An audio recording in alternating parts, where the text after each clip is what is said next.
আসসালামু আলাইকুম প্রিয় শিক্ষার্থীবৃন্দ, আশা করি আপনারা সকলে ভালো ও সুস্থ আছেন। আমি শাহিন স্যার আপনাদের প্রত্যেককে স্বাগত জানাচ্ছি আজকের ক্লাসে। আজকে আমরা সাধারণ জ্ঞানের ১৭তম ক্লাস করব। ২৪টি ক্লাস আমরা টোটালি এই কোর্সে নিব সাধারণ জ্ঞানের। তার মধ্যে কিন্তু আজকে ১৭ নম্বর ক্লাস। ১৭তম ক্লাসে আজকে আমরা আমেরিকা মহাদেশ সম্পর্কে পড়ব। আমরা জানি পৃথিবীতে আমেরিকা নামে মহাদেশ আছে দুটি, উত্তর আমেরিকা এবং দক্ষিণ আমেরিকা। এই দুটি মহাদেশ এবং তার গুরুত্বপূর্ণ দেশ সম্পর্কে গুরুত্বপূর্ণ আলোচনা করব ইনশাল্লাহ। আর সাথে আপনারা মুখস্থ অংশে বিখ্যাত গেরিলা সংগঠন, বিভিন্ন দেশে বিভিন্ন গেরিলা সংগঠন আছে, এই গেরিলা সংগঠনগুলো সম্পর্কে কোনটা কোন দেশের এটি পড়বেন। ঠিক আছে, খুব ছোট টপিক আর গুরুত্বপূর্ণ টপিক। সো সবাই এটি বই থেকে পড়ে নেবেন।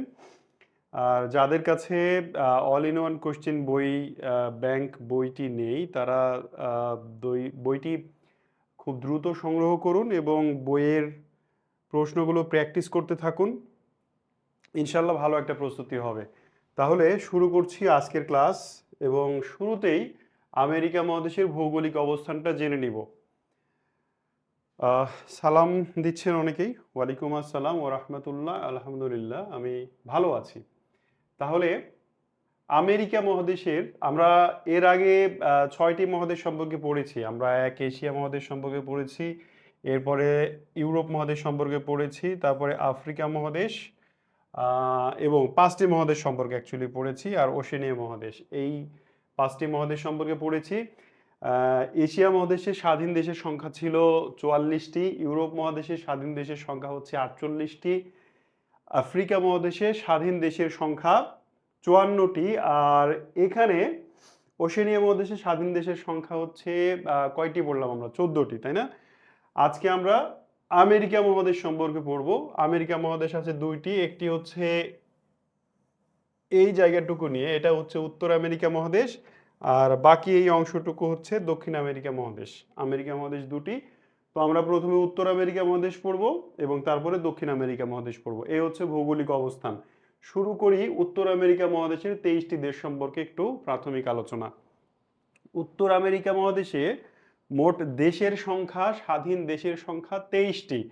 এর বিশাল অংশ জুড়ে উত্তর আমেরিকা মহাদেশে স্বাধীন যে ২৩টি দেশ আছে, তার বিশাল অংশ জুড়ে কানাডা এবং যুক্তরাষ্ট্র আছে। বাকি মানে ধরে নিতে পারেন যে উত্তর আমেরিকা মহাদেশের যত আয়তন, তার ৯৯ ভাগ জুড়েই আছে কানাডা এবং আমেরিকা, আর বাকি ১ ভাগ জুড়ে, বা যদি বলি ৯৮ আর ২ ভাগ জুড়ে আছে অন্যান্য ২১টি দেশ। তো এই ২৩টি দেশ কারা কারা? উত্তর আমেরিকার উত্তর আমেরিকা মহাদেশকে ৩টি ভৌগোলিক অঞ্চলে ভাগ করা হয়। এর একটি হচ্ছে উত্তর আমেরিকা, উত্তর আমেরিকা মহাদেশের উত্তর অংশ। এখানে ৩টি দেশ আছে, কানাডা, ইউএসএ এবং মেক্সিকো। কানাডা, যুক্তরাষ্ট্র, মেক্সিকো।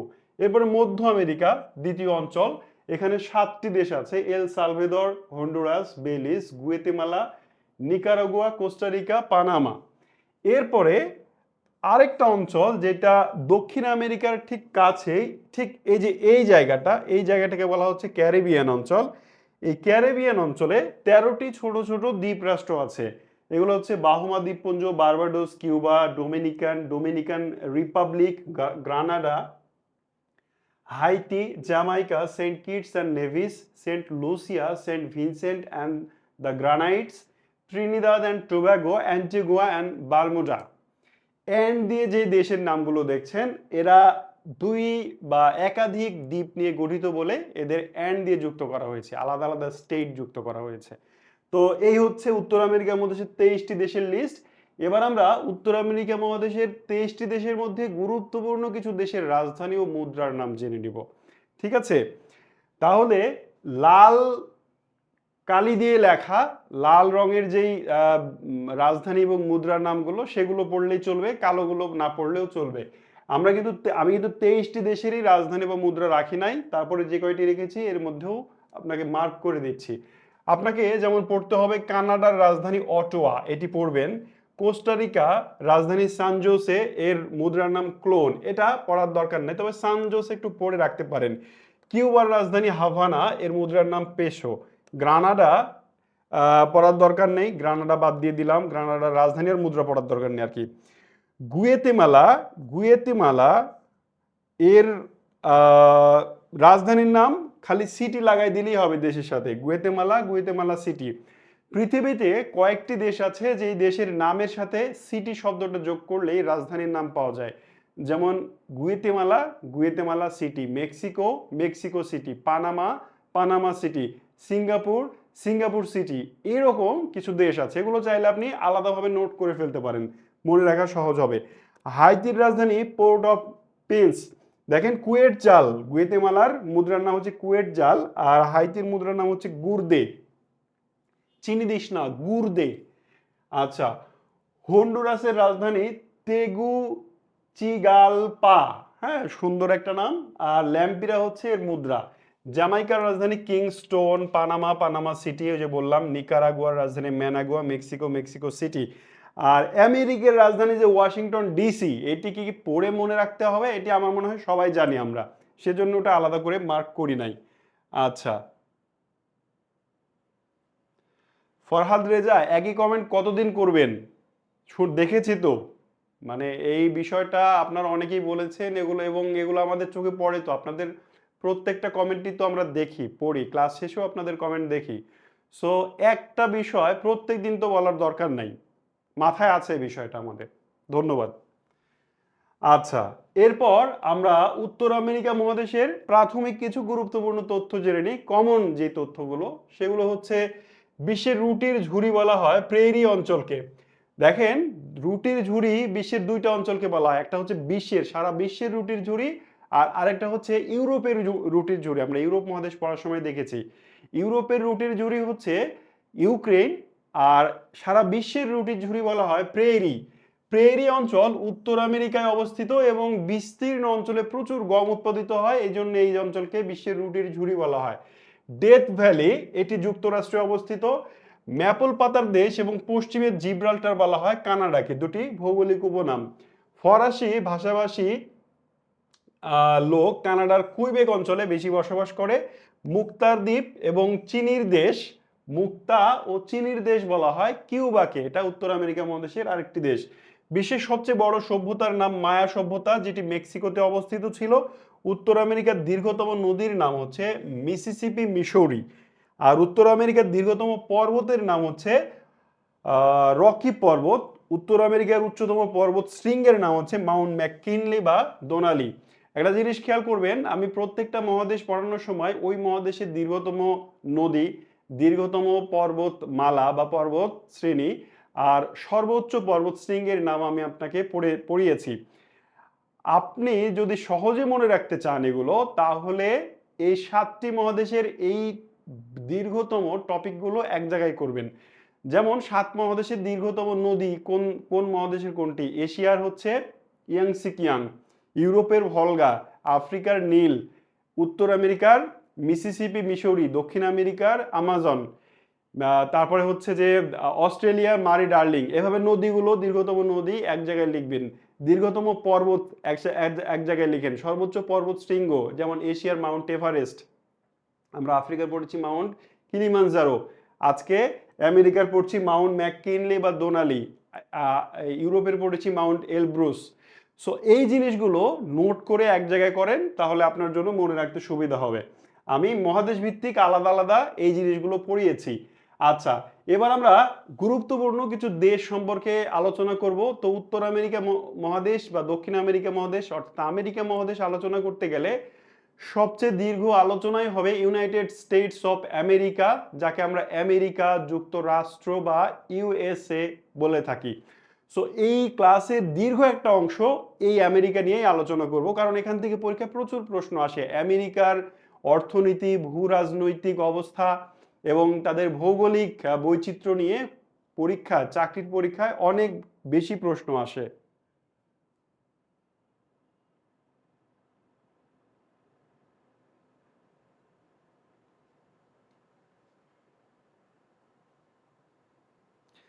আচ্ছা, যদি কারো সাউন্ড প্রবলেম হয় তাহলে এটা আপনার ডিভাইসের প্রবলেম, কারণ আমাদের এখানে সর্বোচ্চ ভলিউম দেওয়া আছে এবং আমি যথেষ্ট জোরে কথা বলি।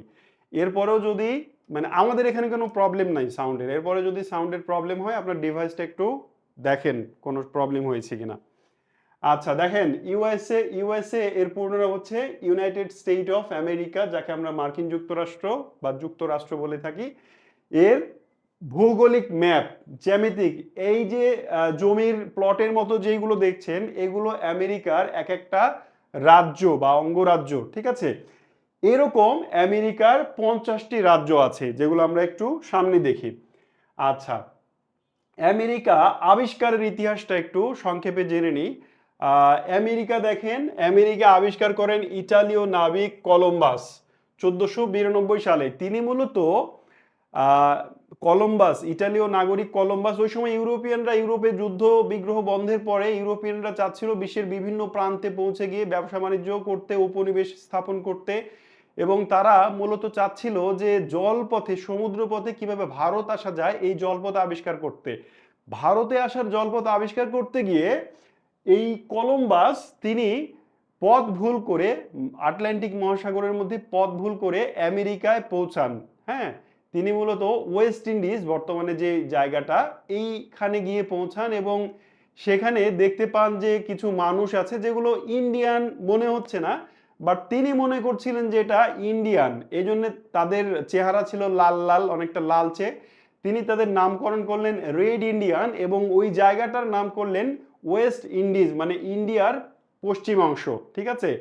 তো এইভাবে আমেরিকা মহাদেশে আমাদের এই ইউরোপীয় বা এশীয় অঞ্চলের মানুষ বা এই অঞ্চলের মানুষ প্রথম গমন করলো। প্রথম যিনি গিয়েছিলেন তার নাম হচ্ছে ভাস্কো দা গামা। তো ভারতে আসার জলপথ আবিষ্কার করেছিলেন, ইনি হচ্ছেন কলম্বাস, ক্রিস্টোফার কলম্বাস। তিনি কোথাকার নাগরিক ছিলেন? ইটালির। কখন গিয়েছিলেন? 1492 সালে। এই কয়েকটা তথ্য, এখানে তথ্য তিনটা।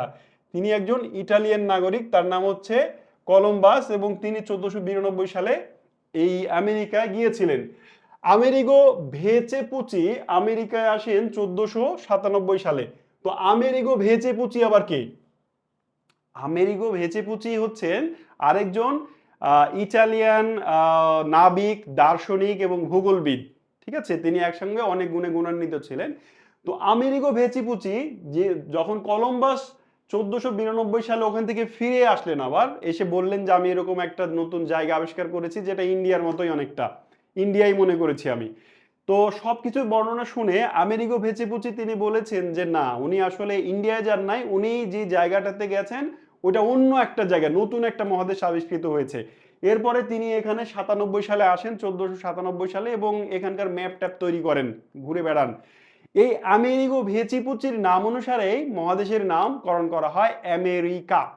বুঝতে পেরেছেন? আচ্ছা, ব্রিটেনের বণিক সম্প্রদায় যুক্তরাষ্ট্রে উপনিবেশ স্থাপন করেছিল 1607 সালে।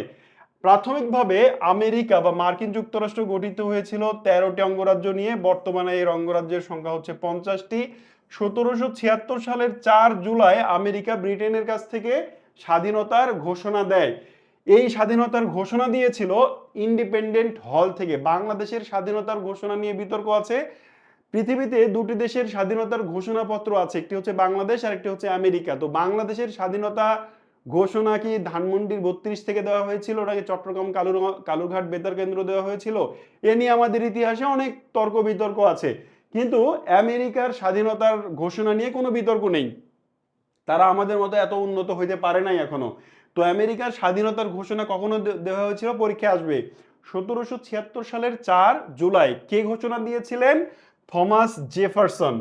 স্বাধীনতার ঘোষণাপত্র পাঠ করেছিলেন থমাস জেফারসন, এবং যেখান থেকে, যে বিল্ডিং থেকে ঘোষণাটা দিয়েছিলেন তার নাম হচ্ছে ইন্ডিপেন্ডেন্ট হল। আচ্ছা, স্বাধীনতার নায়ক আবার বলা হচ্ছে জর্জ ওয়াশিংটনকে। এটা নিয়েও তাদের মধ্যে কোনো বিতর্ক নেই। আমাদের মধ্যে বিতর্ক আছে আওয়ামী লীগদের মতে সবকিছু শেখ মুজিবুর রহমানের, আর বিএনপির মতে স্বাধীনতার ঘোষণা থেকে যুদ্ধের সকল কৃতিত্ব মূলত জিয়াউর রহমানের, তাই না? তো দুই রহমানের এই কৃতিত্ব।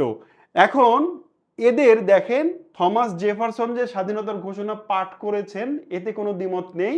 আবার দেখেন 1776 সালের ঘটনা, তাদের এ নিয়ে দ্বিমত নেই। আর আমাদের 1971 সালের ঘটনা, ওই নিয়েই দ্বিমত। আমাদের সংসদে দাঁড়িয়ে 1981 সালে জন্মগ্রহণকারী একজন মানুষ তিনি বলেন যে তার পিতা নাকি শহীদ মুক্তিযোদ্ধা, মানে 10 বছর উনি মায়ের পেটেই ছিলেন। হ্যাঁ, তো অনেক বিতর্ক, অনেক অ্যাডভান্স জাতি আমরা, কিন্তু এদের নাই। জর্জ ওয়াশিংটন আমেরিকার স্বাধীনতার জনক, এ নিয়েও তাদের কোনো বিতর্ক নেই। আমেরিকার স্বাধীনতা যুদ্ধে ইংরেজ সেনাপতি ছিলেন লর্ড কর্নওয়ালিস। যে লর্ড কর্নওয়ালিস ভারতে গভর্নরের দায়িত্ব পালন করেছেন, উনি একসময় আমেরিকা যখন স্বাধীনতা ঘোষণা করে তখন তাদের বিরুদ্ধে যুদ্ধ করেছিলেন। আচ্ছা, 1883 সালে ভার্সাই চুক্তির মাধ্যমে অবশেষে আমেরিকা স্বাধীনতা লাভ করে। আর পৃথিবীর বৃহত্তম স্থলসীমানা আমেরিকা এবং কানাডার মধ্যে অবস্থিত। এই সীমানার দৈর্ঘ্য কত? 8890 কিলোমিটার। পৃথিবীতে আর কোনো দেশের, দুটি দেশের মধ্যে এত দীর্ঘ সীমানা নেই। আচ্ছা, এরপরে আমরা আমেরিকার প্রশাসনিক কাঠামো সম্পর্কে কিছু গুরুত্বপূর্ণ তথ্য জেনে নেব। দেখেন, আমেরিকা আমরা বললাম যে 50টি অঙ্গরাজ্য আছে এবং একটি ফেডারেল জেলা ডিস্ট্রিক্ট অফ কলম্বিয়া নিয়ে গঠিত। আমেরিকা কয়টি অঙ্গরাজ্য নিয়ে গঠিত? পরীক্ষা আসবে। আমেরিকার অঙ্গরাজ্য কয়টি? 50টি। আর ফেডারেল ডিস্ট্রিক্ট, স্বাধীন ফেডারেল জেলা বা ডিস্ট্রিক্ট হচ্ছে ডিস্ট্রিক্ট অফ কলম্বিয়া। এইবার আমেরিকার পতাকার দিকে একটু তাকাই। আমেরিকার পতাকায় এই যে স্টার, এই স্টার আছে 50টি, আর এই যে দাগ, এই দাগ আছে 13টি। রেখা বা দাগ, এটা 13টি আছে। এটার কারণ কি জানেন? ওই যে বললাম আমেরিকা প্রথম গঠিত হয়েছিল, যুক্তরাজ্য প্রথম গঠিত হয়েছিল 13টি অঙ্গরাজ্য নিয়ে। তো এই যে 13টি দাগ, 1 2 3 4 5 6 7 8 9 10 11 12 13, সাদা আর লালে মিলিয়ে 13টি দাগ, ঠিক আছে? তো এই 13টি দাগ আমেরিকা গঠন হওয়ার প্রথম 13টি অঙ্গরাজ্যকে রিপ্রেজেন্ট করে। আর এই 50টি স্টার আমেরিকার বর্তমান 50টি রাজ্যকে রিপ্রেজেন্ট করে, ঠিক আছে? আপনাকে পরীক্ষা জিজ্ঞেস করবে আমেরিকার পতাকায় যে 50টি তারকা চিহ্ন আছে, এগুলো কি নিদর্শন বহন করে বা কিসের প্রতীক? এভাবে পরীক্ষা প্রশ্ন আসবে। তো এই যে আমেরিকার 50টি অঙ্গরাজ্য আছে, এর মধ্যে 2টি অঙ্গরাজ্য আমেরিকা অন্য দেশের কাছ থেকে কিনে নিয়েছে। একটা হচ্ছে রাশিয়ার কাছ থেকে কিনেছে আলাস্কা, আর ফ্রান্সের কাছ থেকে লুইজিয়ানা রাজ্যটি কিনে নিয়েছে। মানে আমরা তো কিনি জমি, আমরা কিনি 1 বিঘা 2 বিঘা 5 বিঘা 10 বিঘা জমি, আর আমেরিকা একটা দেশ আরেকটা দেশের কাছ থেকে পুরো একটা অঙ্গরাজ্য, রাজ্যই কিনে নিয়েছে। সেই রাজ্যগুলো কখন কার কাছ থেকে কিনেছে সেগুলো গুরুত্বপূর্ণ। দেখেন, 1803 সালে ফ্রান্সের কাছ থেকে তারা লুইসিয়ানা রাজ্যটি কিনেছে, আর 1867 সালে আমেরিকার সবচেয়ে বড় আয়তনে যে রাজ্য আলাস্কা, সেটি কিনেছে রাশিয়ার কাছ থেকে। আপনাকে পরীক্ষায় জিজ্ঞেস করবে লুইসিয়ানা রাজ্যটি আমেরিকা কার কাছ থেকে কিনেছে বা কখন কিনেছে, সেম পরেরটাও। আচ্ছা, জনসংখ্যায় যুক্তরাষ্ট্রের বৃহত্তম অঙ্গরাজ্য হচ্ছে ক্যালিফোর্নিয়া। একটু খেয়াল করি, জনসংখ্যা যদি বড় বলে তাহলে অ্যান্সার হচ্ছে ক্যালিফোর্নিয়া, আর আয়তনে হচ্ছে আলাস্কা, ঠিক আছে? আচ্ছা, জনসংখ্যায় আমেরিকার ক্ষুদ্রতম রাজ্য ওয়াও কি ওয়াইওমিং। ওয়াইওমিং অনেকটা চাইনিজ শোনাচ্ছে, এটা পরীক্ষায় আসে না সাধারণত। আয়তনে বড় আলাস্কা, যেটা বললাম। আয়তনে যুক্তরাষ্ট্রের ক্ষুদ্রতম অঙ্গরাজ্য হচ্ছে রোডস দ্বীপ। আর যুক্তরাষ্ট্র ইউনিয়নে, ইউনাইটেড স্টেট অফ আমেরিকাতে সর্বশেষ যোগদান করেছে হাওয়াই অঙ্গরাজ্য, যেটি 1959 সালে। আমার এই স্লাইডে যে তথ্যগুলো আছে তার মধ্যে চাইলে শুধু এই একটা তথ্য বাদ দিতে পারেন, বাকি সকল তথ্য খুব ভালো করে পড়ে নেবেন, ঠিক আছে? আচ্ছা, এবার আমরা যুক্তরাষ্ট্রের বা আমেরিকার গুরুত্বপূর্ণ কিছু প্রতিষ্ঠান এবং স্থাপনা সম্পর্কে জানবো। এগুলো থেকে প্রচুর প্রশ্ন চাকরির পরীক্ষায় আসে। প্রথমে দেখেন ফ্লাশিং মিডোস। ফ্লাশিং মিডোস কি? আমরা 1/11 ঘটনা কি জানি?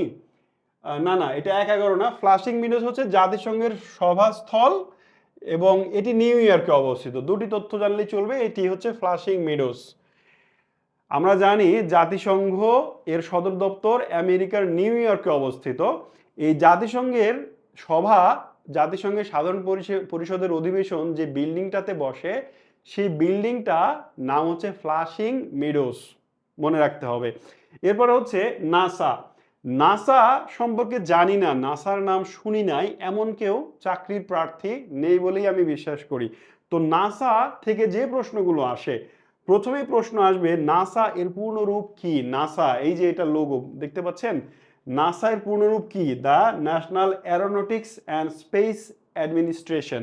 এর সংক্ষিপ্ত রূপ হচ্ছে এই যে NASA, নাসা। ঠিক আছে, এটি মূলত আমেরিকার মহাকাশ গবেষণা সংস্থা এবং এটি ওয়াশিংটন ডিসিতে এর হেড অফিস অবস্থিত। নাসা প্রতিষ্ঠিত হয় 1958 সালে, আর এর উৎক্ষেপণ কেন্দ্র আমেরিকার কেনেডি উৎক্ষেপণ কেন্দ্রেও, মানে নাসার যে রকেটগুলো মহাকাশের উদ্দেশ্যে যাত্রা করে সেগুলো কোথায় অবস্থিত, সেই উৎক্ষেপণ কেন্দ্র কেফ কেনেডি, অথবা নতুন নাম হচ্ছে কেফ কেনভিরাল। কেফ কেনেডি বা কেফ কেনভিরাল, দুইটাই সঠিক। এই হচ্ছে নাসা সম্পর্কে সংক্ষিপ্ত তথ্য। এখন নাসা নিয়ে যদি আমরা ডিটেইল পড়তে যাই, তাহলে এক নাসার উপরে এরকম অসংখ্য অসংখ্য, কম বলতে 4-5টা তো ক্লাস নেওয়া সম্ভবই, তাই না, বা পড়া সম্ভব। তো এত কিছু নাসার জানার দরকার নাই, আপনাকে নাসার বিজ্ঞানীও হতে হবে না। নাসা সম্পর্কে এই বেসিক যে তথ্যগুলো, কত সালে প্রতিষ্ঠিত হয়, কোথায় হেডকোয়ার্টার অবস্থিত, পূর্ণরূপ কি, এই কয়েকটা বেসিক তথ্য জানলেই চলবে। আর সম্প্রতি নাসা কি কি আবিষ্কার করছে, কোন গ্রহ উপগ্রহ ইত্যাদি ইত্যাদি আবিষ্কার করছে, কোন মহাকাশযান পাঠাচ্ছে, সাম্প্রতিক থেকে এই জিনিসগুলো পড়ে রাখতে হবে সব সময়ের জন্য। আচ্ছা, এরপর আমরা ওই গুরুত্বপূর্ণ প্রতিষ্ঠানেই আছে কিন্তু ছক করে দেখি। Oval office. ওভাল অফিস কি জিনিস? ওভাল অফিস দেখেন, স্থাপনা, অবস্থান আর তথ্য কণিকা, মানে বর্ণনা কি জন্য এটা নেওয়া হয়েছে। ওভাল অফিস হোয়াইট হাউসে অবস্থিত, ওয়াশিংটন ডিসিতে। মার্কিন প্রেসিডেন্টের কার্যালয়ের নাম হচ্ছে ওভাল অফিস। আপনাকে পরীক্ষায় জিজ্ঞেস করবে ওভাল অফিস কি, আর ওভাল অফিস মার্কিন প্রেসিডেন্টের কার্যালয় কোথায়, ওভাল অফিস। পেন্টাগন। পেন্টাগন হচ্ছে ভার্জিনিয়া অবস্থিত আমেরিকার প্রতিরক্ষা দপ্তর এবং বিশ্বের দ্বিতীয় বৃহত্তম অফিস ভবন পেন্টাগন। তো বিশ্বের দ্বিতীয় বৃহত্তম অফিস ভবন যদি পেন্টাগন হয়, আপনাদের কি জানা আছে কারো বিশ্বের সবচেয়ে বড় অফিস ভবনের নাম কি? আমি বলে দিই, সেটা ইন্ডিয়াতে অবস্থিত। বিশ্বে একসময় পেন্টাগন ছিল বিশ্বের সবচেয়ে বড় অফিস ভবন। তো ইন্ডিয়ার গুজরাট রাজ্যে অবস্থিত বিশ্বের সবচেয়ে বড় অফিস ভবন, যেটি যখন উদ্বোধন করা হয় তখন এই পেন্টাগন দ্বিতীয় স্থানে চলে আসে। সো এবার আপনার জন্য প্রশ্ন, বিশ্বের সবচেয়ে বড় অফিস ভবন, অফিস বিল্ডিং এর নামটা কি? আমি বলে দিয়েছি এটা যে এটা হচ্ছে যে পেন্টাগন কি দ্বিতীয় বৃহত্তম, আর প্রথমটা বললাম হচ্ছে গুজরাটে অবস্থিত এবং এটি ভারতে সবচেয়ে বড় এবং পৃথিবীর সবচেয়ে বড় অফিস ভবন। আচ্ছা, যাই হোক, ক্যাম্প ডেভিড মেরিল্যান্ড অঙ্গরাজ্যে অবস্থিত মার্কিন প্রেসিডেন্টের অবকাশ কেন্দ্র। ব্লেয়ার হাউস ওয়াশিংটন ডিসিতে অবস্থিত। মার্কিন অতিথিশালা ফ্রিডম হাউস ওয়াশিংটন ডিসিতে অবস্থিত। বুদ্ধিজীবীদের সংগঠন ফোর্ট হুড টেক্সাসে অবস্থিত। মার্কিন সামরিক ঘাঁটি ডেটন, এটা হচ্ছে ওহিও রাজ্যে অবস্থিত। মার্কিন বিমান ঘাঁটি অবস্থিত এখানে ওয়েস্ট পয়েন্ট। তারপরে দেখেন হচ্ছে, একটু পড়ে নেবেন, আমি দাগ দিয়ে দিই, সবগুলোই পড়তে হবে। ইন্ডিপেন্ডেন্ট হল, এখান থেকে যুক্তরাষ্ট্রের স্বাধীনতার ঘোষণা দেওয়া হয়েছিল, যেটা আগেও বলেছি। ওয়াল স্ট্রিট সম্পর্কে বলেন। ওয়াল স্ট্রিট কিছুই না, এটা একটা রাস্তার নাম। এখানে আমেরিকার স্টক এক্সচেঞ্জ অবস্থিত। বাংলাদেশের যেমন দুটি স্টক এক্সচেঞ্জ আছে, একটা ঢাকার মতিঝিলে, একটা হচ্ছে চট্টগ্রামে। আমেরিকারও যেটা স্টক এক্সচেঞ্জ, যেটা বিশ্বের সবচেয়ে বড় স্টক এক্সচেঞ্জ, সেটা এই ওয়াল স্ট্রিটে অবস্থিত। এর সম্পর্কে আলাদা করে বলার কিছু নাই, ঠিক আছে, এতটুকুই পরীক্ষায় আসবে। আচ্ছা, এরপরে লস অ্যাঞ্জেলস। লস অ্যাঞ্জেলস হচ্ছে ক্যালিফোর্নিয়া অবস্থিত। হলিউড বলে যে আমরা শিল্পটাকে চিনি ফিল্মের, সেই হলিউড আসলে লস অ্যাঞ্জেলসে অবস্থিত। গুয়ান্তনামো বে, এটা আমেরিকার একটি কারাগার যেটি কিউবাতে অবস্থিত। গ্রাউন্ড জিরো, ওসামা বিন লাদেনের আক্রমণে টুইন টাওয়ার ধ্বংস হওয়ার পরে ওই জায়গাটার নামকরণ করা হয়েছে গ্রাউন্ড জিরো। আচ্ছা, গোল্ডেন গেট সান ফ্রান্সিসকোতে অবস্থিত একটি সংকীর্ণ জলপথ। এইভাবেই পরীক্ষা আসে, গোল্ডেন গেট কি, গোল্ডেন গেট কোথায় অবস্থিত। ব্রডওয়ে নিউ ইয়র্কে অবস্থিত বিখ্যাত একটি এভিনিউ। হ্যাঁ, আর ওয়াল স্ট্রিট তো বললামই। এই কয়েকটা স্থাপনা সম্পর্কে জানলেই চলবে আপনার, স্থাপনা বা প্রতিষ্ঠান। এরপরে স্ট্যাচু অফ লিবার্টি সম্পর্কে একটু কথা বলি। স্ট্যাচু অফ লিবার্টি হচ্ছে এই যে এটাকে আমরা সবাই চিনি। আমেরিকার স্বাধীনতার 100 বছর পূর্তি উপলক্ষে স্ট্যাচু অফ লিবার্টি ফ্রান্স আমেরিকাকে উপহার দিয়েছিল এবং এটি আমেরিকার নিউ ইয়র্কের কাছে হাডসন নদীর তীরে লিবার্টি দ্বীপে অবস্থিত। এই অবস্থানটা জানতে হবে। আর এটা হচ্ছে 1886 সালে গিফট করে, ফ্রান্স হচ্ছে আমেরিকাকে গিফট করে তাদের স্বাধীনতার 100 বছর। 100 বছর কেমনে হয় দেখেন তো, 1876, 1776 সালে আমেরিকা স্বাধীনতা ঘোষণা করেছিল আর 83 সালে স্বাধীনতা অর্জন করেছিল। তো 76 থেকে 1886, 100 বছর, মানে 76 থেকে 76, 100 বছর, তারও 10 বছর পরে এটা উপহার দিয়েছিল আর কি, স্বাধীনতার 100 বছর পূর্তি উপলক্ষে। এরপরে যুক্তরাষ্ট্রের সংবিধান সম্পর্কে একটু না পড়লেই না। পৃথিবীতে সবচেয়ে ছোট সংবিধান হচ্ছে, পৃথিবীতে যত লিখিত সংবিধান আছে এর মধ্যে সবচেয়ে ছোট সংবিধান হচ্ছে আমেরিকার। এই সংবিধানের মাত্র 7টা অনুচ্ছেদ আছে। আমাদের বাংলাদেশের সংবিধানের অনুচ্ছেদ কয়টি বলেন তো? বাংলাদেশের সংবিধানের অনুচ্ছেদ 153টি। পৃথিবীতে সবচেয়ে বড় সংবিধান হচ্ছে ভারতের সংবিধান, আর সবচেয়ে ছোট সংবিধান হচ্ছে আমেরিকার সংবিধান। অনুচ্ছেদ আছে মাত্র 7টি। আমেরিকার এই সংবিধান 1787 সালে ফিলাডেলফিয়ায় গৃহীত হয়েছিল। এই তথ্যগুলো না পড়লেও চলবে, তবে এইটা পড়তে হবে। এটা পড়বেন, এটা পড়বেন, এইটা পড়বেন, বাদ বাকিগুলো পড়ি। নাগরিক অধিকার সম্পর্কিত আমেরিকার সংবিধানে যে 10টি সংশোধনী আছে তাকে বিল অফ রাইটস বলে, ঠিক আছে? বিল অফ রাইটস কি জিনিস এটা কিন্তু পরীক্ষায় আসে। বিল অফ রাইটস কিসের সঙ্গে সম্পৃক্ত? আমেরিকার সংবিধানের তো 7টা অনুচ্ছেদ আছে, ভালো কথা। এরপরে বিভিন্ন সময়ের প্রয়োজনে আমেরিকার সংবিধানও কিন্তু সংশোধন করা হয়েছে। আমাদের সংবিধান যেমন এ পর্যন্ত 17 বার সংশোধিত হয়েছে, আমেরিকার সংবিধানও বেশ অনেকবার সংশোধিত হয়েছে। তো এই যে সংশোধন করা হলো তার মধ্যে একটি টপিক ছিল মানবাধিকার রক্ষা করা। বিভিন্ন সময় মানুষের উপর বিভিন্ন ধরনের অধিকার প্রতিষ্ঠার জন্য মানুষের আমেরিকার সংবিধানে বিভিন্ন সময় 10টি সংশোধনী নিয়ে আসা হয়েছিল এই মানবাধিকারের উপরে। অন্য টপিকও সংশোধন করা হয়েছে, বাট সেগুলোকে বিল অফ রাইটস বলে না। মানবাধিকারের উপরে যে 10টি সংশোধন করা হয়েছে সেগুলোকে বলা হয় বিল অফ রাইটস। আচ্ছা, বিল অফ রাইটস মার্কিন সংবিধানে অন্তর্ভুক্ত হয় 1792 সালে। আমেরিকার নারীরা ভোটাধিকার লাভ করে 1920 সালে। আর মার্কিন সংবিধানের স্বাক্ষর প্রথম করেছিলেন জর্জ ওয়াশিংটন। বাংলাদেশের সংবিধানে প্রথম কে স্বাক্ষর করেছিলেন আপনাদের কি জানা আছে? বাংলাদেশের সংবিধান 1972 সালের 16ই ডিসেম্বর কার্যকর হয়। বাংলাদেশ সংবিধান নিয়ে পড়িয়েছি। বাংলাদেশের সংবিধানে কে প্রথম স্বাক্ষর করেছিলেন সেটা একটু আপনি লিখেন। আচ্ছা, আর যুক্তরাষ্ট্রের পার্লামেন্ট ভবনের নাম ক্যাপিটাল হিল। এরপরে আমরা আমেরিকার নির্বাচন ব্যবস্থা নিয়ে একটু পড়াশোনা করব। আমেরিকার নির্বাচন ব্যবস্থা আমাদের মতো এত সহজ সরল সাদামাটা নয়। আমাদের দেশের নির্বাচন ব্যবস্থাটা কেমন? আমাদের দেশের নির্বাচন ব্যবস্থা হচ্ছে একটা নির্বাচন কমিশন থাকবে। এই নির্বাচন কমিশন তফসিল ঘোষণা করবে। তফসিল ঘোষণা করবে মানে নির্বাচনের দিনক্ষণ, কখন কি হবে, প্রতীক বরাদ্দ কবে দেওয়া হবে, ইত্যাদি ইত্যাদি।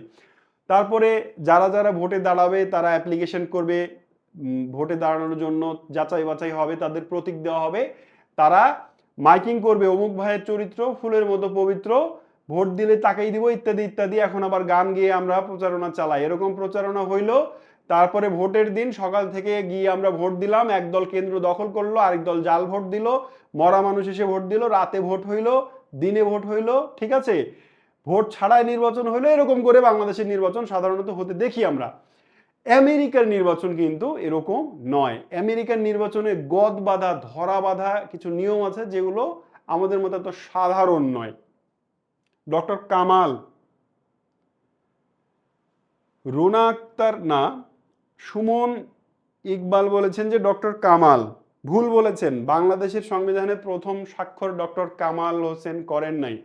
ডক্টর কামাল হোসেন বাংলাদেশের সংবিধানের যে কমিটি, সংবিধান রচনা কমিটি 34 জনের, তার প্রধান ছিলেন ডক্টর কামাল হোসেন। আমি অবাক হলাম যে আপনারা একের পর এক সবাই ভুল উত্তর দিচ্ছেন। প্রশ্নটা হয় বুঝেন নাই অথবা সঠিক অ্যান্সার জানেন না। আমি হতাশ হলাম যে আমি বাংলাদেশের সংবিধানের ক্লাস আপনাদের একটি ক্লাস খুব বিস্তারিতভাবে নিয়েছি। তো এতদিন পরে এসে আপনাদের পড়াশোনার এই হাল যে আপনারা বলছেন যে বাংলাদেশের সংবিধানে প্রথম স্বাক্ষর করেছিলেন ডক্টর কামাল।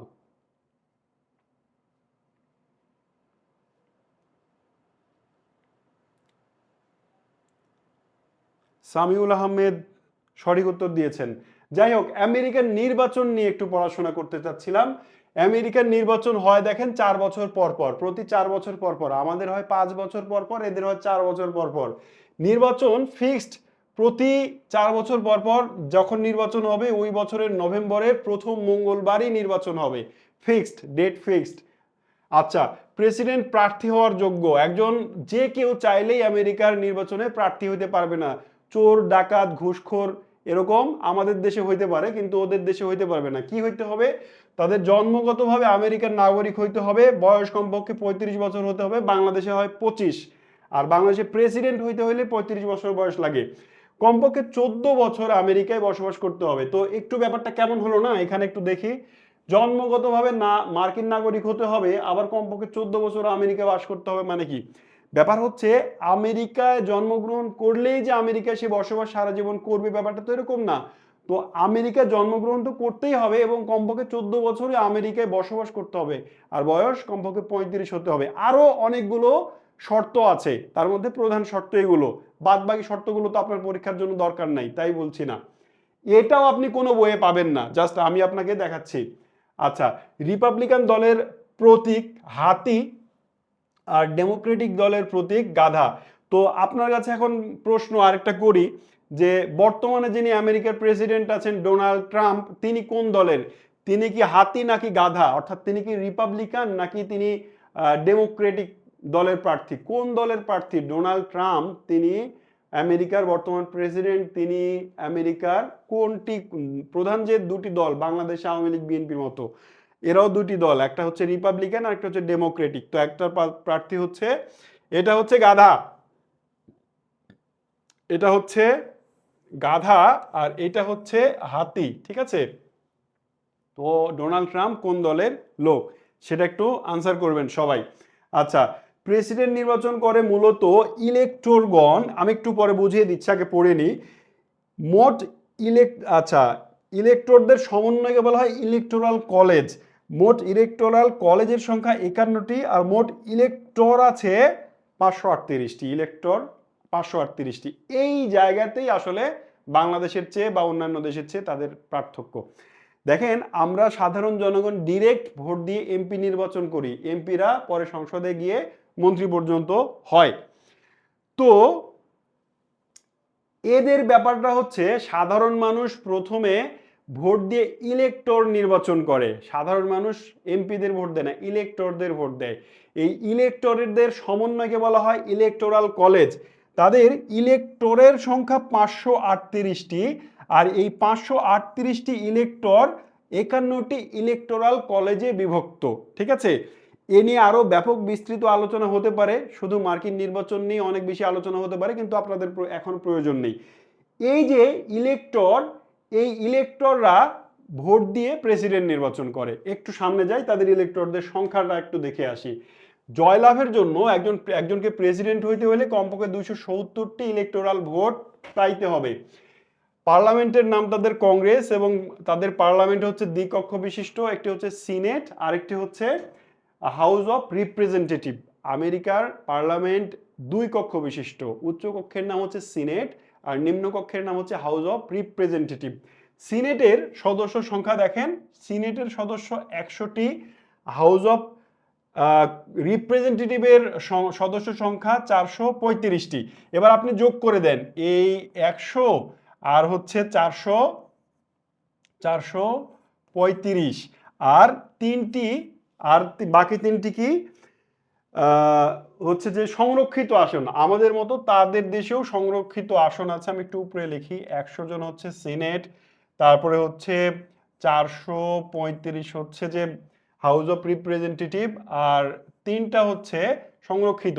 এবার সবগুলোকে যোগ করে দেন, 5 3 8, 3 আর 4 একে 5, 538। এই যে 538, এই 538-এর অর্ধেকের চেয়ে বেশি, মানে 270টি ভোট যদি কেউ পায়, তাহলে সে প্রেসিডেন্ট নির্বাচিত হইতে পারবে। আচ্ছা, অনেকেই প্রশ্নের উত্তর দিয়েছেন রিপাবলিকান হাতি। হ্যাঁ, ভেরি গুড, আপনারা জানেন যারা উত্তর দিয়েছেন, ডোনাল্ড ট্রাম্প তিনি রিপাবলিকান দলের প্রার্থী এবং তার মার্কা হচ্ছে হাতি। তো আমেরিকার যিনি ভাইস প্রেসিডেন্ট হন, প্রেসিডেন্ট তো হইলই, ভাইস প্রেসিডেন্ট যিনি হন তাকে বলা হয় রানিং মেট। আপনারা কি জানেন ডোনাল্ড ট্রাম্পের বর্তমান রানিং মেট কে? জানলে একটু কমেন্টে জানান তো, সাম্প্রতিকের জ্ঞান কেমন আপনাদের সেটা একটু জেনে নিই আমিও। ভাইস প্রেসিডেন্টকে, আমেরিকার ভাইস প্রেসিডেন্টকে বলা হচ্ছে রানিং মেট। তো আপনার কাছে প্রশ্ন, আমেরিকার বর্তমান প্রেসিডেন্ট তো ডোনাল্ড ট্রাম্প, রানিং মেট কে? তো ওই পেজে যা পড়লাম সেটা ভালো করে পড়বেন। এবার আলোচিত কিছু ঘটনা সম্পর্কে পড়ি আমরা, বা জাস্ট দুইটা বা তিনটা ঘটনা দেখবো। একটা হচ্ছে গ্রেট ডিপ্রেশন, আরেকটা হচ্ছে ওয়াটারগেট কেলেঙ্কারি, এবং এরপরে আমার পরের পেজে আছে হচ্ছে হিরোশিমা ও নাগাসাকিতে পারমাণবিক বোমা বিস্ফোরণ। এই তিনটা ঘটনা ছোট করে পড়বো। প্রথমেই বলি গ্রেট ডিপ্রেশন কি। ডিপ্রেশন মানে কি? হতাশা, তাই না? গ্রেট ডিপ্রেশন মানে বড় হতাশা। তো আমেরিকার অর্থনীতিতে গ্রেট ডিপ্রেশন হয়েছিল 1929 সালের 29 অক্টোবর। এই দিনটাকে বলা হচ্ছে ব্ল্যাক টুইসডে। যেদিন আমেরিকার শেয়ার বাজারে, এই দিনটা আসলে 1929 সালের 29 অক্টোবর আমেরিকার শেয়ার বাজারে মারাত্মক ধস নামে দরপতন ঘটে। হ্যাঁ, যারা শেয়ার বাজার বুঝেন তারা এটা বুঝতে পারবেন। এই দরপতনে আমেরিকার অর্থনীতি ভেঙে পড়ে। এই যেই দিন দরপতন চরম আকারে ঘটেছিল সেই দিনটা ছিল 29 অক্টোবর, এবং ওই দিনটাকে বলা হচ্ছে ব্ল্যাক টুইসডে। আপনাকে পরীক্ষা জিজ্ঞেস করবে ব্ল্যাক টুইসডে নিচের কোন তারিখ অথবা কত সালে হয়েছিল, গ্রেট ডিপ্রেশন কবে হয়েছিল ইত্যাদি। আচ্ছা, তো এই গ্রেট ডিপ্রেশন রিমুভ করার জন্য ওই সময় আমেরিকার যিনি প্রেসিডেন্ট ছিলেন ফ্রাঙ্কলিন ডি রুজভেল্ট, তিনি 1933 সালে নির্বাচিত হন। নির্বাচিত হয়ে এই গ্রেট ডিপ্রেশন থেকে দেশকে তুলে আনার জন্য যে প্ল্যান ঘোষণা করেছিলেন তার নাম হচ্ছে নিউ ডিল। মনে থাকবে, পরীক্ষা আসবে। নিউ ডিল কি, কে কখন ঘোষণা করেন? আচ্ছা, অর্থনৈতিক মন্দা তাদের বেসিক্যালি ছিল 1929 সালের 4 সেপ্টেম্বর থেকে এবং 1941 সাল পর্যন্ত চলেছিল। 1933 সালে এই যে ফ্রাঙ্কলিন ডি রুজভেল্ট যে নিউ ডিল ঘোষণা করলেন, এর মাধ্যমে রিকভার করতে করতে 41 সালে গিয়ে তারা স্থিতি অবস্থা লাভ করেছিল। এরপরের টপিক হচ্ছে আমাদের ওয়াটারগেট কেলেঙ্কারি। ওয়াটারগেট মূলত একটি বিল্ডিং এর নাম যেখানে ডেমোক্রেটিকদের রাজনৈতিক অফিস অবস্থিত। আমরা আমেরিকার দুটি প্রধান রাজনৈতিক দল দেখলাম, একটা হচ্ছে রিপাবলিকান আর একটা হচ্ছে ডেমোক্রেটিক। এবার এই সময় যিনি প্রেসিডেন্ট রিচার্ড নিক্সন, তিনি ডোনাল্ড ট্রাম্প যে দলের, রিপাবলিকান দলের প্রেসিডেন্ট ছিলেন। এইবার পরের নির্বাচনে প্রচার প্রচারণা বিরোধী দল অর্থাৎ ডেমোক্রেটিক পার্টি কিভাবে করবে সেইটা জানার জন্য এই ওয়াটারগেট নামক বিল্ডিংয়ে, যেহেতু ডেমোক্রেটিকদের হেড অফিস অবস্থিত, ওইখানে তিনি আড়ি পাতার যন্ত্র স্থাপন করেছিলেন। এবং এটি ওয়াশিংটন পোস্ট এই পত্রিকায় প্রকাশিত হলে সারা বিশ্ব জেনে যায় যে তিনি আমেরিকার প্রেসিডেন্ট হয়ে বিরোধীদের কথাবার্তা শোনার জন্য আড়ি পাতার যন্ত্র স্থাপন করেছেন। এই যে আড়ি পাতার যন্ত্র স্থাপন করেছিলেন, এই কেলেঙ্কারিটাকেই বলা হচ্ছে ওয়াটার গেট কেলেঙ্কারি। মানে এখানে পানি নাই কিন্তু, ঠিক আছে, পানিপথে যুদ্ধে পানি নাই। এই হচ্ছে ওয়াটারগেট কেলেঙ্কারি। ওয়াটারগেট কেলেঙ্কারির সঙ্গে কে যুক্ত ছিলেন, কখন হয়েছিল এবং এইটা কোন পত্রিকায় প্রকাশিত হয়েছিল, এইটা পরীক্ষায় আসবে। আচ্ছা, জেডি ভান্স, অনেকেই অ্যান্সার দিয়েছেন, বর্তমান running mate JD Vance. Very good, আপনারা যারা অ্যান্সার দিয়েছেন অনেক অনেক অনেক ধন্যবাদ। আচ্ছা, এরপরে আমরা এই ঘটনাটা সবাই জানি, হিরোশিমা এবং নাগাসাকিতে পারমাণবিক বোমা নিক্ষেপ। এটা দ্বিতীয় বিশ্বযুদ্ধের ইতিহাস পড়ার সময় আবারও আসবে, সংক্ষেপে বলি। ওই সময় আমেরিকার প্রেসিডেন্ট, দ্বিতীয় বিশ্বযুদ্ধ কখন হচ্ছে, 1939 সালে শুরু হয়েছিল। আমেরিকা 1939 সালে দ্বিতীয় বিশ্বযুদ্ধ শুরু হলেও ডিরেক্ট এই যুদ্ধে অংশগ্রহণ করে নাই, বরং আমেরিকা বিভিন্ন গ্রুপে মূলত মিত্র শক্তির কাছে অস্ত্র বিক্রি করছিল। এরপর অস্ত্র বিক্রি আমেরিকা, এই যে ব্রিটেন, ফ্রান্স, তারপরে হচ্ছে রাশিয়া, এরা নিজেদের অস্ত্রের পাশাপাশি বিশাল একটা অস্ত্রের সাপ্লাই পাচ্ছিল আমেরিকা থেকে। এই জন্যে ওই পক্ষে, জার্মানির পক্ষের বড় একজন প্লেয়ার ছিল জাপান। এই জাপান করলো কি, মার্কিন যুক্তরাষ্ট্রের দখলকৃত প্রশান্ত মহাসাগরে একটি দ্বীপ যার নাম হচ্ছে পার্ল হারবার। পার্ল হারবার দ্বীপে 1941 সালের 7ই ডিসেম্বর আক্রমণ করে দিল। এবার আমেরিকা তো ডিরেক্ট যুদ্ধ করছে না, কিন্তু জাপান আমেরিকার ভূমিতে হামলা করে দিল। এই জন্য আমেরিকা ক্ষিপ্ত হয়ে বলল যে বেটা দাঁড়া, এত বড় সাহস, তুই আমার জমিতে হামলা করিস, আমার বাড়িতে আক্রমণ করিস। তোকে সাইজ করতেছি। তো ওই সময় আমেরিকার প্রেসিডেন্ট ছিলেন হ্যারি এস ট্রুম্যান। তিনি অলরেডি ওপেনহাইমার বোমা, পারমাণবিক বোমা তৈরি করে ফেলেছেন, কিন্তু সেটা কোথাও, বিশ্বের কোথাও নিক্ষেপ করা হয় নাই, পরীক্ষা করা হয়েছে। এবার হ্যারি এস ট্রুম্যান বললেন যে যাও, সেনাবাহিনীকে অর্ডার দিলেন জাপানে গিয়ে বেটাদের পারমাণবিক অ্যাটম বোমা নিক্ষেপ করো, সাইজ করে দাও। যেমন কথা তেমন কাজ। 1945 সালের 1945 সাল না 1945 সালের 6 আগস্ট হিরোশিমা এবং 9 আগস্ট নাগাসাকিতে প্রথমটি লিটল বয়, পরেরটি ফ্যাটম্যান নামক দুটি পারমাণবিক বোমা মারা হলো। এই বোমায় জাপানের শত শত হাজার হাজার মানুষ মারা গেল, ইনফ্রাস্ট্রাকচার ক্ষতি হলো, জীববৈচিত্র্যের ক্ষতি হলো, বিশ্ব স্তম্ভিত হয়ে গেল, জাপান আত্মসমর্পণ করলো, শেষ হলো দ্বিতীয় বিশ্বযুদ্ধ। এই হচ্ছে পারমাণবিক হামলা। এখন যদি আরো যুদ্ধের কথা বলি, আমরা যুদ্ধের জন্য আলাদা একটা ক্লাসই করব। সেই ক্লাসে আমরা ভিয়েতনাম ওয়ার দেখবো, আমরা কোরিয়ান ওয়ার দেখবো, আমরা first world war, second world war দেখবো, এগুলো দেখবো, ঠিক আছে? অধৈর্য হবেন না। আচ্ছা, তাহলে এতটুকু জানলেই চলবে। অল্প অল্প করে কেন আলোচনা করছি, কারণ এই প্রসঙ্গগুলো পরবর্তী বিভিন্ন ক্লাসে আবার আসবে। ডাবল এবং রিপিট আলোচনা যেন না করতে হয়, সেজন্য ছোট ছোট করে বলছি। এবার আমেরিকার কিছু গুরুত্বপূর্ণ কয়েকজন প্রেসিডেন্ট সম্পর্কে আমরা জেনে নেব। প্রথমে জর্জ ওয়াশিংটন। আমরা ওয়াশিংটন ডিসি বলি। ওয়াশিংটন ডিসি শহরের নামকরণ করা হয়েছে এই জর্জ ওয়াশিংটনের নাম অনুসারে। এবার ওয়াশিংটন তো তার নাম থেকে নেওয়া হয়েছে, but what is the meaning of D and C, এটা জানেন? ওয়াশিংটন ডিসি, এর ডিসি মানেটা কি জানেন কেউ? ওয়াশিংটন তো Washington, but what is the full meaning of DC? Washington ডিসির পূর্ণরূপ কি? কেউ জানলে একটু জানান তো, দেখি কয়জন জানেন। আচ্ছা, তিনি কত সালে নির্বাচিত হন এটা আসবে না, জাস্ট পরীক্ষা আসবে আমেরিকার প্রথম প্রেসিডেন্ট কে। ওয়াশিংটন ডিসি, জর্জ ওয়াশিংটন, তিনি আমেরিকার স্বাধীনতার যুদ্ধের নায়ক বা জনক ছিলেন। আব্রাহাম লিঙ্কন, তিনি আমেরিকার যারা বিখ্যাত প্রেসিডেন্ট ছিলেন তাদের মধ্যে একজন। তিনি আমেরিকায় কততম প্রেসিডেন্ট ছিলেন? আমেরিকার তিনি 16তম, আমি যদি ভুল না করে থাকি, এটাকে আমি স্লাইডে রাখি নাই। আচ্ছা, আমার যতদূর মনে পড়ছে তিনি আমেরিকার 16তম প্রেসিডেন্ট ছিলেন। তারপর একটু দেখে নেবেন এটা আপনারা। তিনি 1863 সালে প্রেসিডেন্ট কি বলে যে একটা ঘোষণার মাধ্যমে আমেরিকার দাস প্রথা বিলুপ্তি করেন। আমেরিকাতে কিন্তু দাস প্রথা প্রচলিত ছিল। এই মার্কিনরা ঘুরে ফিরে যে মুসলিমদের গালি দেয় যে তারা দাস ব্যবসা করতো, দাসদের খাটাতো, ইত্যাদি ইত্যাদি। দাস ব্যবসা, দাস প্রথা ইসলাম ধর্মে নিষিদ্ধ হয়েছে মহানবী সাল্লাল্লাহু আলাইহি সাল্লামের সময়। তিনি এটাকে নিরুৎসাহিত করেছেন, দাস আজাদ বা মুক্তির কথা বলেছেন। আমেরিকানরা দেখেন এত সভ্য, এরা দাস প্রথা চালু রেখেছিল এবং 1863 সালে এসে যখন আব্রাহাম লিঙ্কন এই দাস প্রথা বিলুপ্ত করেন, বন্ধ করে দেন, তখন আমেরিকায় গৃহযুদ্ধ শুরু হয় এবং এই গৃহযুদ্ধ 1861 থেকে 63 সাল পর্যন্ত চলেছিল। তিনি গ্রিনব্যাক নামক এক ধরনের কাগজের মুদ্রা প্রচলন করেছিলেন, 16তম। হাসি মধু সহ অনেকেই বলেছেন যে তিনি 16তম প্রেসিডেন্ট ছিলেন, তাহলে ঠিকই বলেছি। আচ্ছা, ডিস্ট্রিক্ট অফ কলম্বিয়া বলেছেন শিমুল আহমেদ। আরাফাত জাহান ইভাও বলেছেন। Very good. ওয়াশিংটন ডিসি এর ডিসি এর পূর্ণরূপ হচ্ছে ডিস্ট্রিক্ট অফ কলম্বিয়া। ওই যে আমরা বললাম 50টি অঙ্গরাজ্য আর একটি ডিস্ট্রিক্ট, মানে স্বাধীন জেলা, সেটা হচ্ছে ডিস্ট্রিক্ট অফ কলম্বিয়া। ওইটাই হচ্ছে ডিসি, ডিস্ট্রিক্ট অফ কলম্বিয়া। আচ্ছা, ভেরি গুড।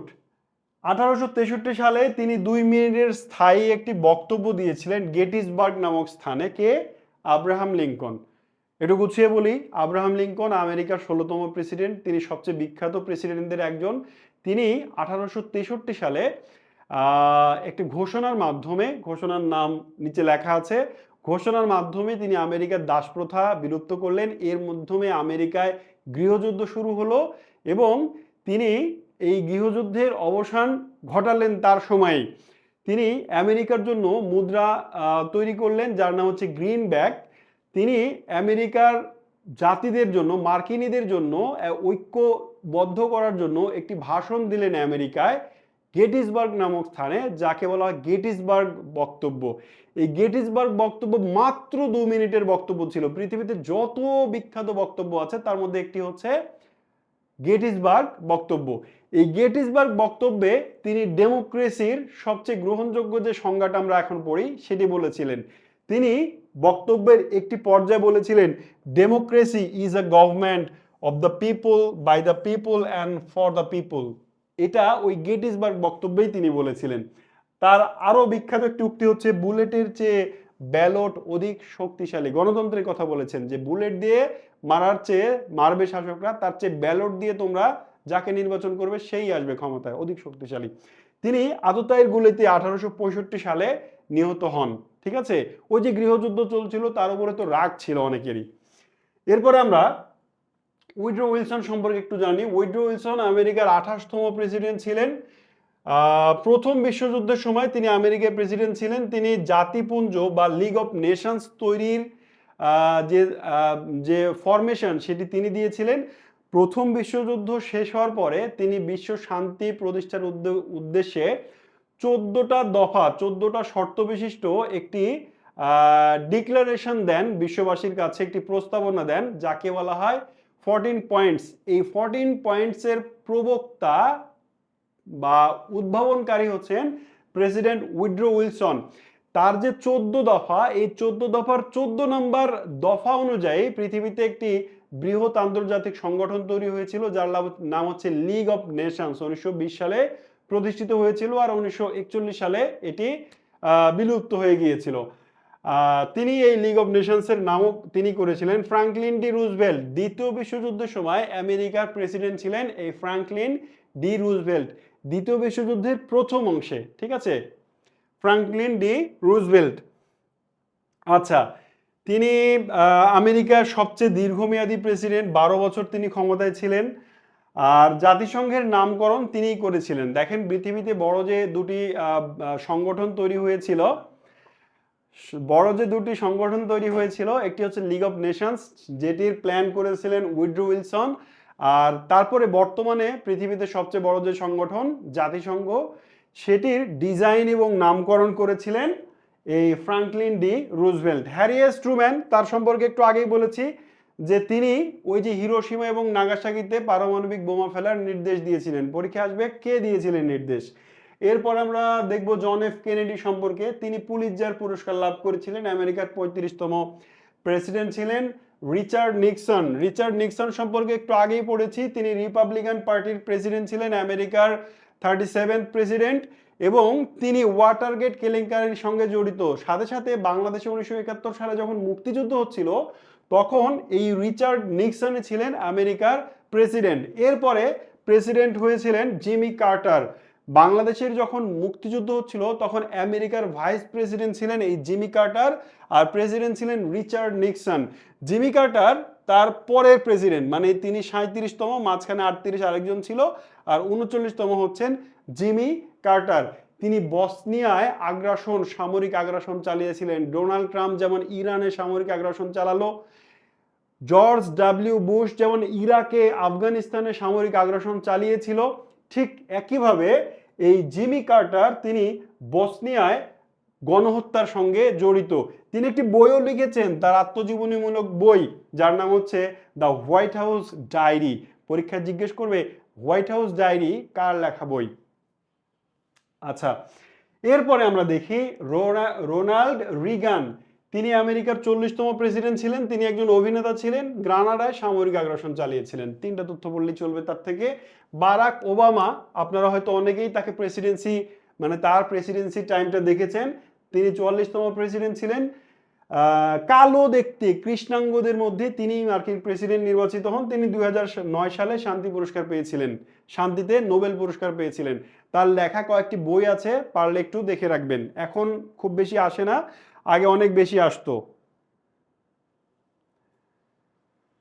আচ্ছা, আমরা এবার প্রেসিডেন্টের আমেরিকার পার্ট শেষ করলাম। আমরা ক্লাসের বড় একটা অংশ জুড়ে আমেরিকা সম্পর্কে পড়লাম। এবার সংক্ষিপ্ত আকারে অন্যান্য কিছু দেশ সম্পর্কে পড়বো। কানাডা উত্তর আমেরিকার সবচেয়ে বড় দেশ, কমনওয়েলথভুক্ত আয়তনের সবচেয়ে বড় দেশ। কানাডার মুদ্রা ব্রিটেনের রানীর ছবি আছে, কারণ কানাডা আমেরিকা সবই ব্রিটেনদের দ্বারা শাসিত হতো এক সময়।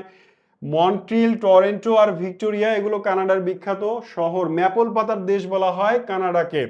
কানাডার বিখ্যাত কাগজ শিল্প ও লিলি ফুলের দেশ। কানাডা কাগজ শিল্প আর লিলি ফুলের জন্য বিখ্যাত একটি দেশ।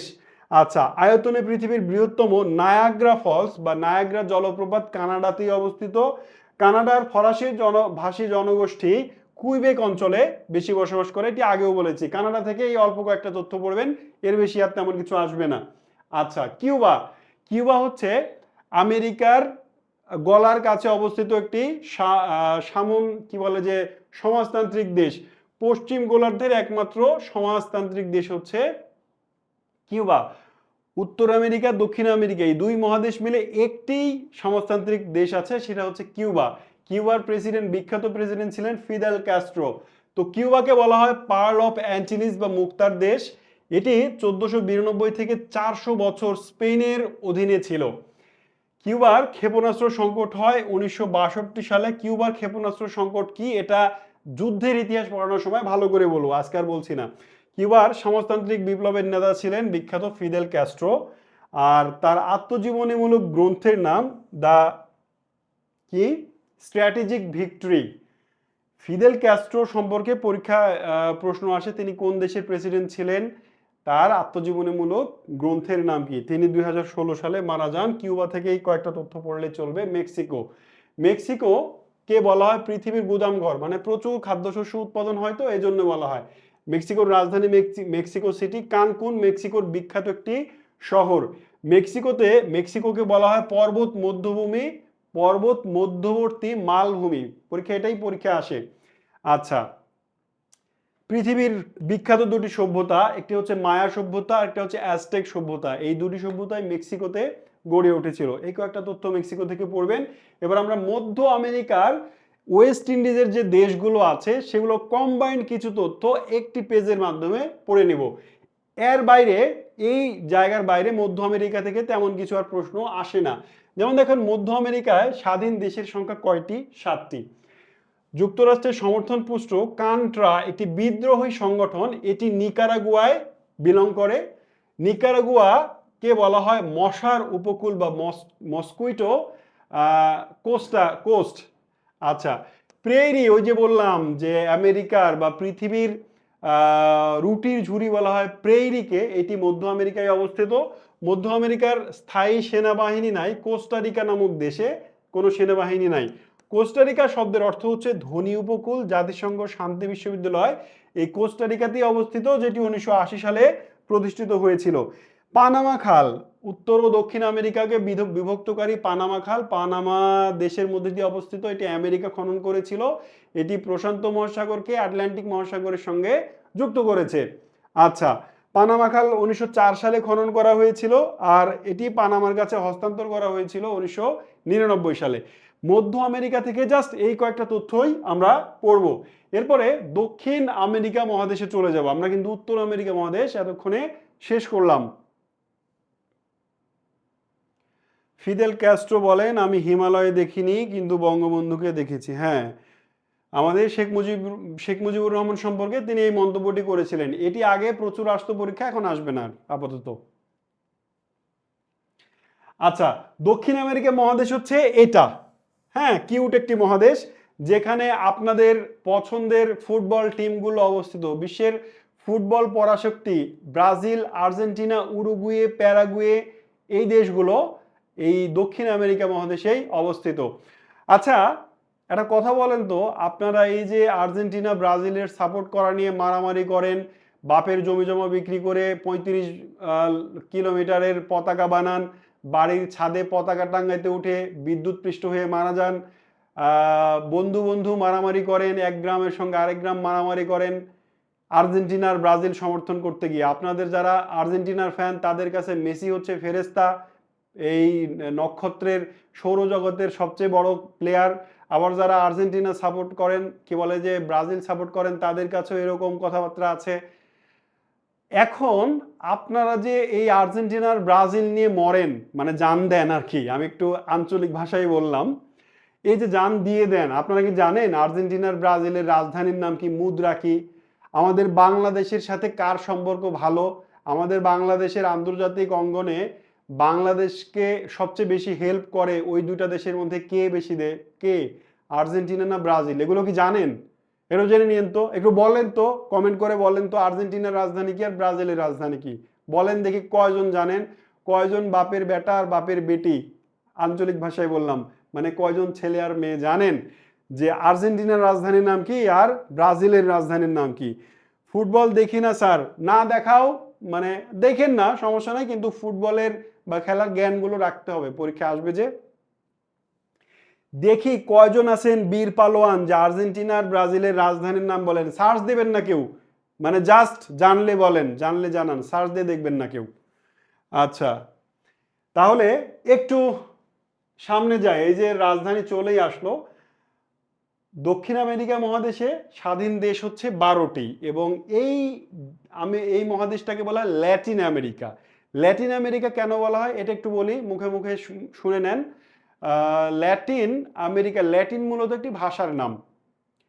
ইউরোপ মহাদেশে যেমন পর্তুগিজ, স্প্যানিশ, জার্মান, এই ভাষাগুলোকে মূল ভাষার নাম হচ্ছে ল্যাটিন। ল্যাটিন ভাষার অনেকগুলো শাখা আছে, তার মধ্যে পর্তুগিজ, স্প্যানিশ, জার্মান, এই ভাষাগুলোকে বলা হয় ল্যাটিন ভাষা। তো এই ইউরোপীয়রা Spain, Portugal, Denmark, Britain, France, এরা বিশ্বের বিভিন্ন অঞ্চলে বাইরে গিয়ে বিভিন্ন দেশ দখল করে শাসন করতো, এটা তো আমরা জানি। যেমন ব্রিটিশরা আমাদের ভারতীয় উপমহাদেশ সহ বিশ্বের বিভিন্ন দেশ দখল করেছিল, আমেরিকা, কানাডা, এগুলো দখলে ছিল। তো দক্ষিণ আমেরিকা মহাদেশের এই যে 12টি দেশ, তাদের মধ্যে অধিকাংশ দেশই স্পেনের দখলে ছিল। কোন দেশের? স্পেনের দখলে ছিল। এই স্পেনের দখলে থাকার পরে এরা এখানে এসে স্প্যানিশ ভাষায় কথা বলতো। আর এই অঞ্চলের মানুষগুলো স্পেনের দ্বারা এতভাবে প্রভাবিত হয়েছিল যে নিজেদের আদি ভাষা ভুলে গিয়ে স্প্যানিশ ভাষা অর্থাৎ ল্যাটিন ভাষাটাই তাদের নিজস্ব ভাষা করে নিয়েছে। আমাদের এখানে যেমন ব্রিটিশরা এসেছিল, আমরা ইংরেজি ভাষা এখনো নিজের ভাষা করতে পারি নাই, ইংরেজি শিখতে এখন আমাদের জান বের হয়ে যায়। তো স্প্যানিশ ভাষা এই এই দক্ষিণ আমেরিকায় বর্তমানে প্রতিষ্ঠিত। স্প্যানিশ বা ল্যাটিন ভাষায় কথা বলে বলে এই অঞ্চলটাকে বলা হয় ল্যাটিন আমেরিকা। দক্ষিণ আমেরিকা মহাদেশের আরেকটি নাম তাহলে কি? Latin America. তা ব্যাকগ্রাউন্ড কি? এটা যেটা বললাম। আচ্ছা, দেখি কয়জন আল্লাহর বান্দা নাম লিখেছেন রাজধানীর। Brasilia, Buenos Aires. জানি না, আমি এদের পছন্দ করি না। বাহ, কে এটা? যিনি বলছেন যে জানি না, পছন্দ করি না, আপনাকে তো নোবেল দেওয়া উচিত।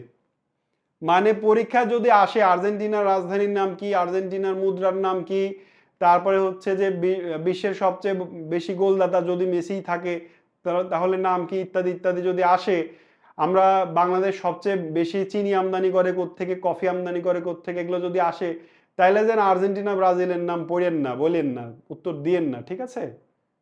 খুবই চমৎকার কথা। পছন্দ করেন না ভালো কথা, কিন্তু এগুলো জানতে হবে ভাই, চাকরি পাইতে হলে এগুলো জানতে হবে, উপায় নাই।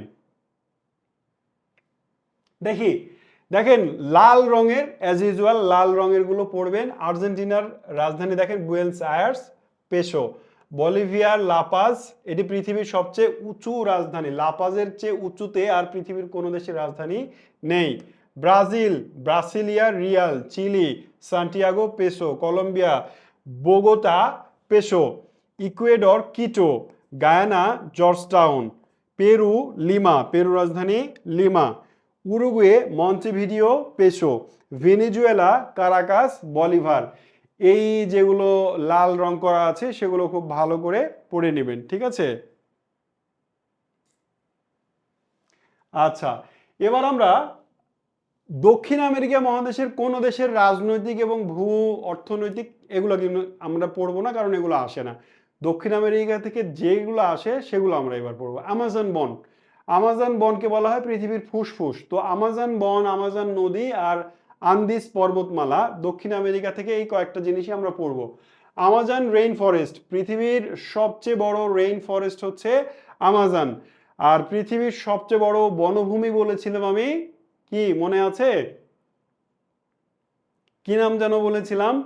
এক্ষুনি মনে করে এক্ষুনি ভুলে গেলাম, তাইলে হইলো? শর্ট টাইম মেমোরি লস বলে এটাকে।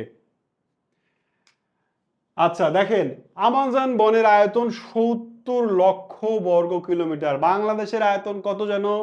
বাংলাদেশের আয়তন 1,47,570 বর্গ কিলোমিটার, মানে ধরে নেন 1.5 লাখ, রাউন্ড ফিগারে ধরে নেন 1.5 লাখ বর্গ কিলোমিটার। আর আমাজন বনের আয়তন 70 লাখ বর্গ কিলোমিটার। বাংলাদেশ কয়টা মানে মানে গিলে খাবে এই আমাজন বন? অনেকগুলা। বিস্তার, আমাজন বন বিশ্বের 9টি দেশ মিলে বিস্তৃত। এর মধ্যে 60% ব্রাজিলে অবস্থিত, 13% পেরুতে অবস্থিত। বাকি অংশ Colombia, Venezuela, Ecuador, Bolivia, Guyana, Suriname এবং ফ্রেঞ্চ গায়ানা এই দেশগুলো মিলে অবস্থিত। মানে আমাজন এই বন মানে টোটালি 9টি দেশের মধ্যে বিস্তৃত। তার মধ্যে সবচেয়ে বড় অংশ 60% ব্রাজিলে আর 13% হচ্ছে পেরুতে অবস্থিত, বাকিগুলো এই দেশগুলোতে। পৃথিবীর মোট রেইন ফরেস্টের অর্ধেকটাই এই আমাজন বনে বিস্তৃত। পৃথিবীর অক্সিজেনের 20%ই আসে আমাজন বন থেকে, এই জন্য আমাজনকে বলা হয় পৃথিবীর ফুসফুস। আচ্ছা, এই বনে প্রায় 390 মিলিয়ন বৃক্ষ রয়েছে, যেগুলো প্রায় 16,000 প্রজাতিতে বিভক্ত। ঠিক আছে, বিশাল বিশাল বিস্তৃত। এবং প্রাণীর বৈচিত্র্যের কথা বলতে গেলে এরকম আরো অনেক তথ্য আসবে, সেগুলো খুব বেশি পরীক্ষা আসে না, তো এই কয়টা তথ্য আমাজন থেকে আমরা পড়ে রাখবো। এরপরে সেম নামে একটা নদী আছে পৃথিবীতে, সেটি হচ্ছে আমাজন নদী। আমাজন নদী হচ্ছে বিশ্বের বৃহত্তম এবং প্রশস্ততম নদী। যদি পরীক্ষা আসে বিশ্বের বৃহত্তম নদী কি, তাহলে দিবেন আমাজন। যদি আসে দীর্ঘতম নদী কি, তাহলে নীল নদ। প্রশস্ততম নদী আসলে আমাজন।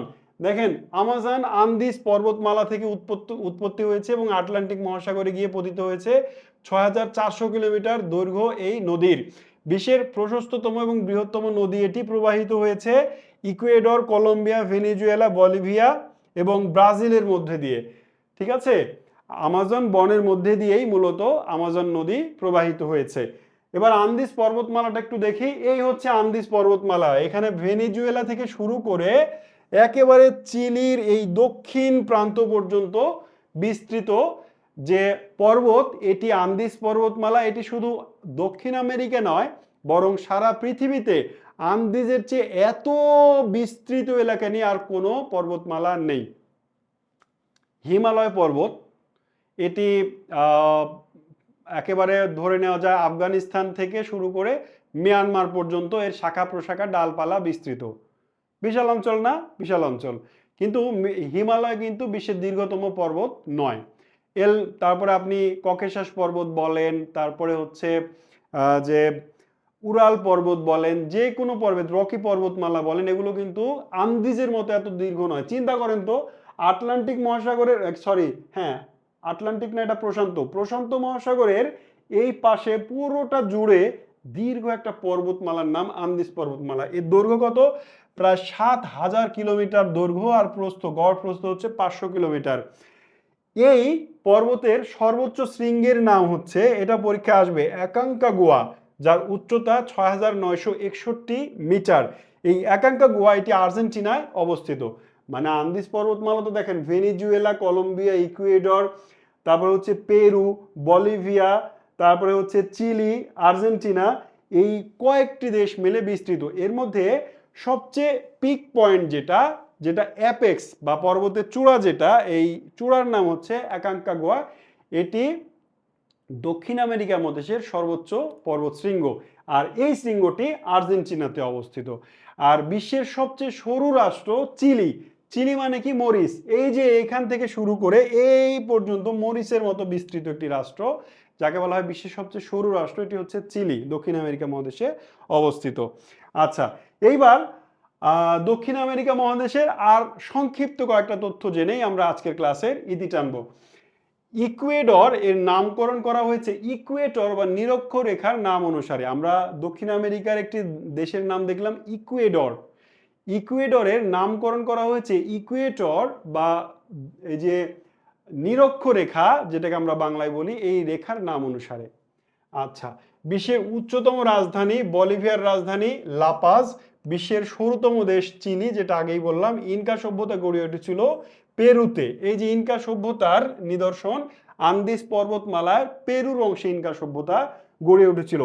ইসাবেলা মার্টিনেজ পেরেন, তিনি ছিলেন বিশ্বের প্রথম মহিলা প্রেসিডেন্ট। তিনি আর্জেন্টিনার প্রেসিডেন্ট ছিলেন। এর আগে একটি ক্লাসে আমি বলেছি বিশ্বের প্রথম মহিলা প্রেসিডেন্ট ইসাবেলা মার্টিনেজ পেরেন, তিনি আর্জেন্টিনার প্রেসিডেন্ট। আর বিশ্বের প্রথম মুসলিম মহিলা প্রেসিডেন্ট হচ্ছেন মেঘবতী সুকর্ণপুত্রী। এই প্রথম মহিলা সম্পর্কে আমি একদিন বলেছি। মার্ক্সবাদী বিপ্লবী, চিকিৎসক এবং গেরিলা নেতা চে গুয়েভারা, তিনি আর্জেন্টিনা জন্মগ্রহণ করেছেন। অ্যাকচুয়ালি তার নাম চে গুয়েরা, বুঝছেন? কেন জানি আমরা বাঙালিরা একে চে গুয়েভারা বলি। আমি সব বইয়েও এটাই লেখা থাকে চে গুয়েভারা, কিন্তু আমি তাদের প্রোনাউন্সিয়েশন শুনেছি, তারা বলে চে গুয়েরা। চে গুয়েরা না বলে আমরা বলি চে গুয়েভারা, ঠিক আছে? তো চে গুয়েভারা বা চে গুয়েরা, এই হচ্ছেন তিনি একজন মার্ক্সবাদী বিপ্লবী ছিলেন। তিনি আর্জেন্টিনায় জন্মগ্রহণ করেছিলেন। তো এই এই এই তথ্যগুলো জানলে চলবে। আমরা উত্তর ও দক্ষিণ আমেরিকা মহাদেশ শেষ করলাম এবং এরই মাধ্যমে আমরা যে মহাদেশ ভিত্তিক পরিচিতিমূলক ক্লাস ছিল তার সমাপ্তি ঘটলো। এরপরে আমরা অন্যান্য টপিক নিয়ে ক্লাস করব। আজকে 17তম ক্লাস শেষ হলো। 18তম ক্লাস থেকে আমরা অন্যান্য আরো গুরুত্বপূর্ণ যে টপিকগুলো আছে সেগুলো নিয়ে ক্লাস করবো এবং জানবো ইনশাল্লাহ।